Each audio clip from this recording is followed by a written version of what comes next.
تو میں ان دنوں میں اپنی مصروفیت کے پیش نظر حاضر نہیں ہو سکا تھا، تو آج میں یہاں پہ حاضر ہوا ہوں کہ ان کے ساتھ ان کی والدہ محترمہ کا افسوس اور ان کے درجات کی بلندی اور ان کی بخشش کے لیے جو ہے وہ دعا کی جائے۔ تو اس کے علاوہ آپ کے اگر کوئی کویشچنز ہیں یا آپ کسی خاص موضوع پہ میری رائے چاہتے ہیں تو موسٹ ویلکم۔ ڈاکٹر صاحب ایک تو یہ بتا دیں کہ جیل بھرو تحریک کے حوالے سے جو آپ نے انتظامات کیے تھے اس کے مطابق بندے نہیں ابھی تک ملے، تو آپ تھوڑا سا یہ ذرا کلیئر کر دیں کہ ایک تو یہ بتا دیں کہ آپ کے پاس اب تک فگرس کتنے ہیں، کتنے بندے جیلوں میں ہیں، سیکنڈ جو موجود ہیں ان کو اب کتنے ماہ کے لیے نظر بند کیا جائے۔ دیکھیں یہ جو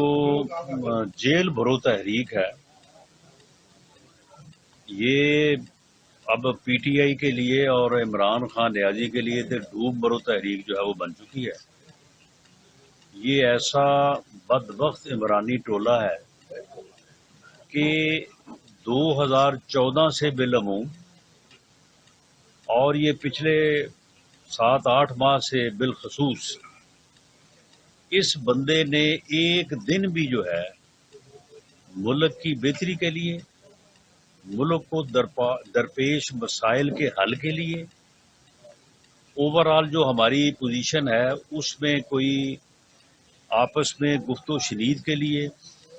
اس نے ایک لمحہ خرچ نہیں کیا، بلکہ ہر دن اس کا جو ہے وہ فتنہ گری اور فساد پھیلانے، ملک کو انارکی اور افراتفری کے سپرد کرنے کے لیے اس نے خرچ کیا ہے۔ یہ کبھی اسلام آباد پہ حملہ آور ہوتا ہے، کبھی کہتا ہے کہ میں وہاں پہ آ کے تو سیل کر دوں گا شہر کو اور میں وہاں سے تاریخ لے کے اٹھوں گا، کبھی جو ہے وہ انسانوں کا سمندر لے کے چڑھ دوڑنے کی بات کرتا ہے، اور جب ایک اپنی کبھی حرکت میں، ملک دشمن حرکت میں ناکام ہوتا ہے، ایسا بدبخت انسان ہے، بجائے اس کے کہ عوام کی رائے کو سمجھے، عوام کے فیصلے کو جو ہے وہ سمجھے، یہ بدبخت ایک نیا فارمولہ لے کے آ جاتا ہے۔ یہ پہلے اس نے اسلام آباد کے گراؤ کا فارمولہ اپنایا، وہ 25 مئی کو فیل ہو گیا۔ اس کے بعد پھر اس نے کہا میں پورے ملک میں احتجاج کروں گا، وہ ناکام ہوا، کسی جگہ پہ 60، کسی جگہ پہ 70۔ اس کے بعد اس نے کہا جی میں اب جلسے کروں گا، وہ بھی ناکام ہوئے۔ اس کے بعد اس نے کہا میں انسانوں کا سمندر لے کے آؤں گا،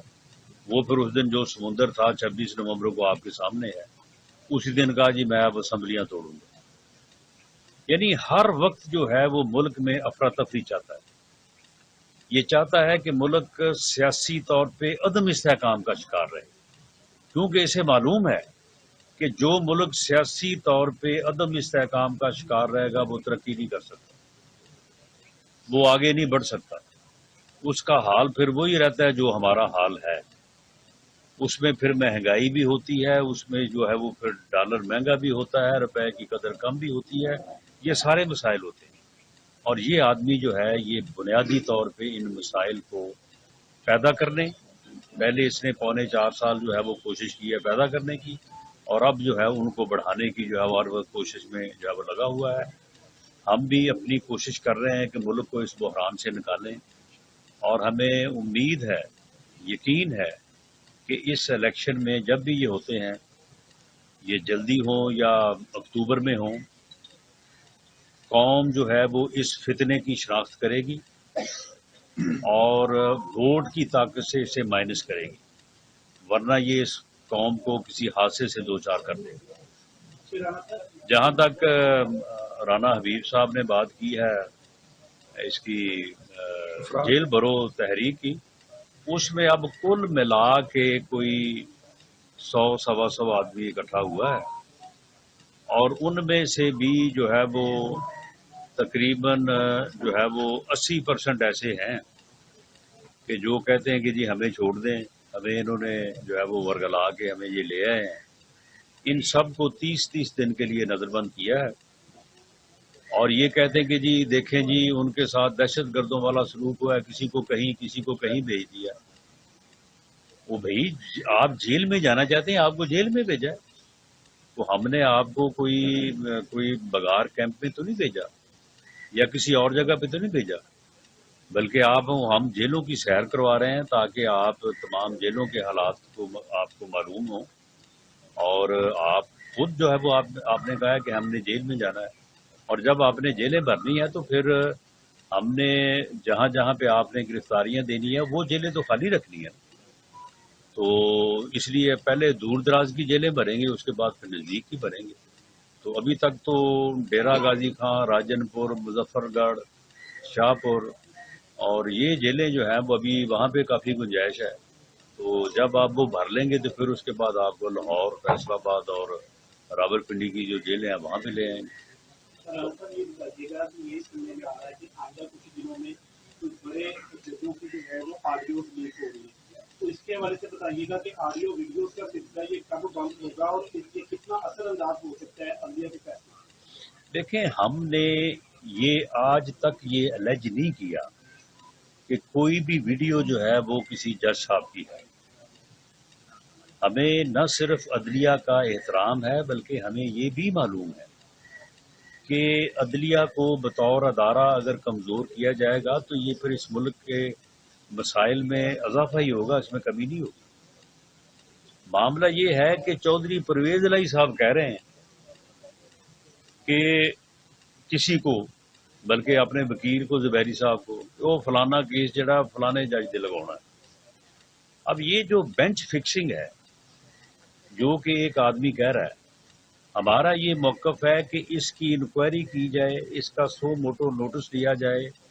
اگر یہ غلط ہے تو اس کو سزا دی جائے کہ یہ اس نے اگر گپ لگائی ہے تو کیوں لگائی ہے، کیوں اس نے یہ تاثر دیا کہ کسی جج کے ساتھ ان کے تعلقات ہیں اور یہ اپنی مرضی سے جو ہے وہ کیس فکس کرواتے ہیں. تو جب تک کوئی انکوائری یا کوئی اس کا فرنزک نہیں ہو جاتا اس وقت تک ہم کسی معزز جج کے اوپر الزام لگانے کے حق میں نہیں ہے. لیکن یہ اس ملک کی تاریخ ہے کہ جن لوگوں نے اپنے اختیارات اور اپنی کرسی کا غلط استعمال کیا تو اس کے بعد پھر آج پوری دنیا جو ہے وہ جسٹس منیر کو جس طرح سے یاد کرتی ہے یا جس طرح سے جسٹس ثاقب نثار صاحب کے متعلق جو وہ بابا رحم پہ بنے تھے سال کے لیے،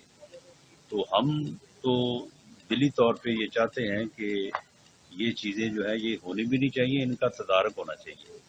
یہ بات چودھری پرویز الہی کر رہا ہے اس ویڈیو میں، خدا بہتر جانتا ہے کہ وہ صحیح ہے یا غلط ہے، لیکن ہم چاہتے ہیں کہ اس کی ویریفیکیشن ہو اور معلوم کیا جائے کہ وہ درست ہے یا نہیں. خان صاحب، ایک جو سننے میں آ رہا ہے کہ عمران خان صاحب نے کل ایک نیا الزام لگایا ہے کہ ان کو ہونے والے حملے کے بعد جو شواہد ہیں وہ درستہ طور پر ظاہر کیے جائیں. اس حوالے سے نہیں، وہ جس آدمی نے فائرنگ کی ہے غالباً نوید بشیر اس کا نام ہے، وہ موجود ہے اور وہ جو ہے وہ جو بیان دیا وہ بھی موجود ہے. یہ اس کے بیان کی آج تک تردید نہیں لا سکے. اگر اس آدمی کو کسی نے اسپانسر کیا، کسی نے کوئی اس کے پیچھے ہے، آج تک یہ جن 3 لوگوں کا نام اس نے لیا بشمول میرے کہ ہم نے یہ کام کروایا ہے، تو آج تک اس کے ساتھ ہماری کوئی ملاقات، ہمارا کوئی ٹیلی فون پہ اوپر اس کے ساتھ گفتگو، یعنی کوئی تعلق دور دور تک یہ ثابت نہیں کر سکا. نہ میرا کر سکا ہے، نہ باقی 2 معزز صاحبان جن میں سے ایک کا تعلق پاک آرمی سے اور دوسرے وزیر اعظم پاکستان ہے، یہ ثابت نہیں کر سکے. اور نہ ہی کوئی یہ بندہ دوسرا تیسرا پیش کر سکیں گے جی یہ بھی وہاں پہ موجود تھے، انہوں نے فائرنگ کی. زبانی کلامی ویسے ہوائی باتیں، میں آج بھی دعوے سے کہتا ہوں کہ وہی ایک ملزم ہے. وہ سیلف موٹیویٹڈ ہے، ریلیجسلی موٹیویٹڈ ہے، اس نے یہ کام کیا ہے، اس کے نہ کو آگے ہے نہ کو پیچھے. اگر اس کے کو آگے پیچھے ہوتا تو وہ 2 دن پہلے وہ 20,000 کا وزیر آباد سے پسٹل نہ خریدتا، یا وہ اس انداز سے جو ہے وہ حملہ نہ کرتا جس انداز سے اس نے کیا ہے. یہ اس کا طریقہ کار ثابت کرتا ہے کہ اس کے پیچھے کوئی ایز سچ کوئی سازش نہیں تھی. وہ ٹھیک ہے سیلف موٹیویٹڈ تھا اور اس نے آ کے جو ہے وہ اس کے اوپر حملہ کیا. اور